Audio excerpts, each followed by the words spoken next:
മായാവിമോഹം കളഞ്ഞു നീ അഞ്ജസാ ധ്യാനിച്ചു കൊള്ളുക നീ എന്നെ മമമാതേ. നിൻ മുജ്ജന്മ ഭക്തിയാൽ എന്നെ ദർശിക്കാൻ മൂലമായത് എന്നറിയേണം നിർണയം. രാമൻ തന്നോക്തി ശ്രവിച്ച താരാദേവി ആമയ ചിന്തകളൊക്കെ വെടിഞ്ഞ് രാമപാദത്തെ ധ്യാനിച്ച് ധ്യാനിച്ച് ആത്മബോധേന വസിച്ചു മോദേന.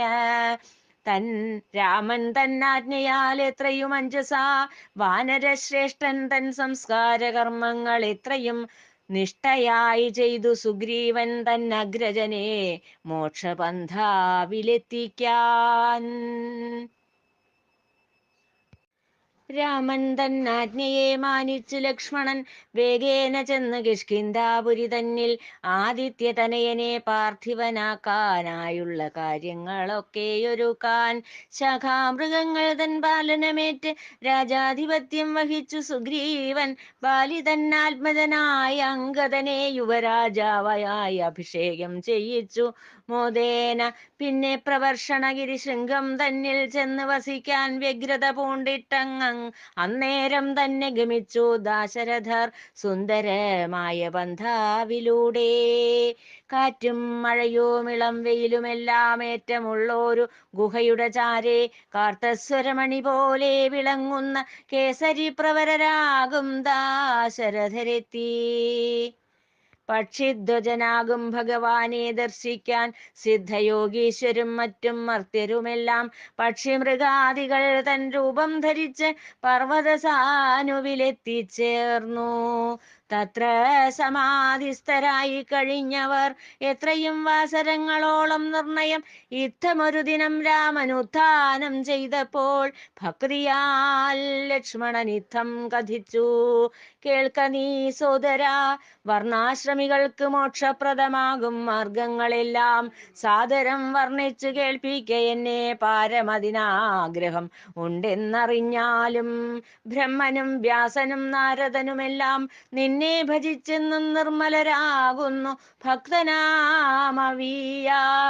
എന്റിച്ഛയെ മാനിച്ച് മുക്തിയേകും ക്രിയാമാർഗത്തെ ചൊന്നാലും. ക്രിയാമാർഗോപദേശം. ലോകോപകാരാർത്ഥമായുള്ള ക്രിയാമാർഗം തന്നരുമയാ മനുജന്റെ ഇച്ഛയെ മാനിച്ചങ്ങളൊരുങ്ങാനൊരുങ്ങി. ലോകോപകാരാർത്ഥമായുള്ള ക്രിയാമാർഗം തന്നരുമയാ മനുജന്റെ ഇച്ഛയെ മാനിച്ചങ്ങരുളാനൊരുങ്ങി. സംശയമെന്നേ രാമൻ തന്നവരജനയേറെ സംപ്രീതനാക്കാൻ. നിന്നോട് ചൊല്ലാം ഞാൻ പൂജാവിധികളൊന്നൊഴിയാതെ സംക്ഷിപ്തമായി ചിന്മയനായ സൽഗുരുവിങ്കൽ നിന്നു പഠിക്കേണം മന്ത്രോപദേശം. പാവനമായ രോഹിതാശങ്കലോ തോയമൊഴുകും നദീതടത്തിങ്കലോ പൂതമായുള്ള സൈകതത്തിങ്കലോ ഏതുവിധമുള്ള പൂജയും ഉത്തമം. വൃത്തിയുള്ള നല്ല സാളഗ്രാമത്തിങ്കലോ സൽമൃത്തിക കൊണ്ടുള്ള വിഗ്രഹത്തിങ്കലോ അതേതുമൊന്നില്ലെങ്കിൽ ഹൃൽകമലത്തിങ്കലോ ഉള്ള പൂജാവിധികൾ ശ്രേഷ്ഠമെന്നറിക നീ. ദേഹശുദ്ധിക്കായി കാലേ കുളിച്ച് പൂജാവിഗ്രഹത്തെ സ്നാനം ചെയ്യിച്ച് ആദരപൂർവം പ്രമാർജനം ചെയ്ത് സ്വാർത്ഥതയെന്നെ പൂജയ്ക്കൊരുങ്ങേണം.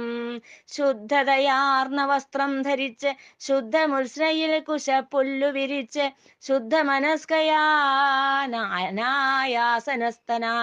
ശുദ്ധമനസ്കനായി കൃത്യതയോടെ പൂജ തുടങ്ങണം. ഔധസത്താലോ പാദസത്താലോ ആദരപൂർവം അഭിഷേകം ചെയ്ത് പൂജാശിലയിൽ ശുദ്ധലേപനം ചാർത്തിയാകണം പൂജ തുടങ്ങുവാൻ നിർണയം. പുഷ്പങ്ങളായാലും അക്ഷതമായാലും ഭക്ഷ്യഭോജ്യങ്ങളായാലുമെല്ലാം കൃത്യമായി എത്തിച്ച് പൂജ തുടങ്ങേണം. വ്യക്തതയും വരുത്തേണം നമ്മൾ.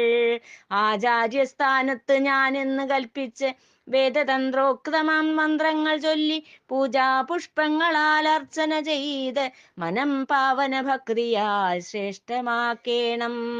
ദേവനെ ചിന്തിച്ച് ശാന്തചിത്തത്തോടെ ശ്രേഷ്ഠമേറും ലിപിന്യാസം കഴിക്കണം. ഒട്ടുമേ വൈകാതെ തത്വന്യാസവും ചെയ്ത് മൂർത്തി പഞ്ചരന്യാസവും ചെയ്യണം.